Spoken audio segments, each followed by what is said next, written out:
Okay, so after installing this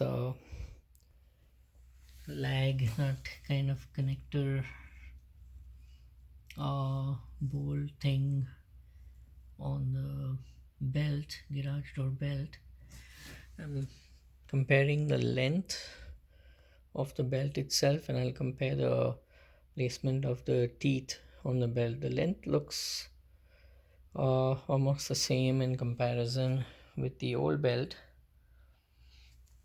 Starting from here,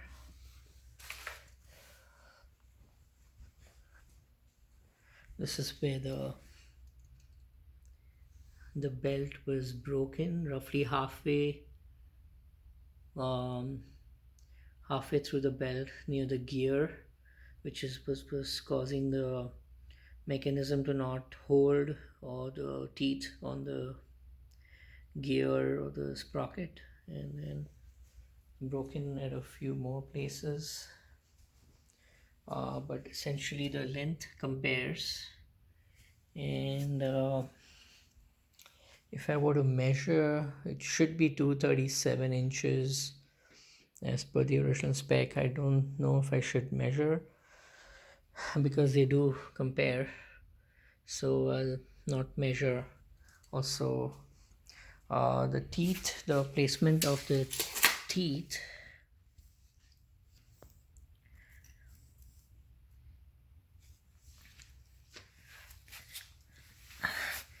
it seems to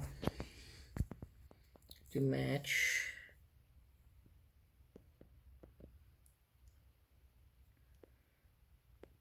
You can tell that it matches, so it should be completely compatible.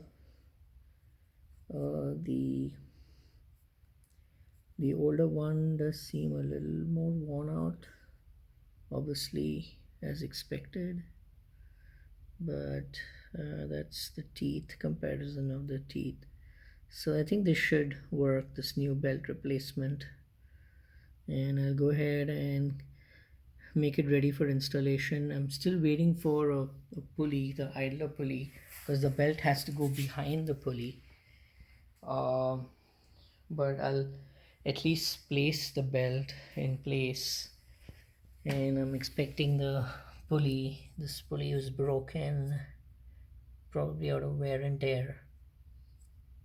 I'm expecting the pulley tomorrow, so I'll secure the entire mechanism tomorrow, but for now I'll just keep the belt ready for installation.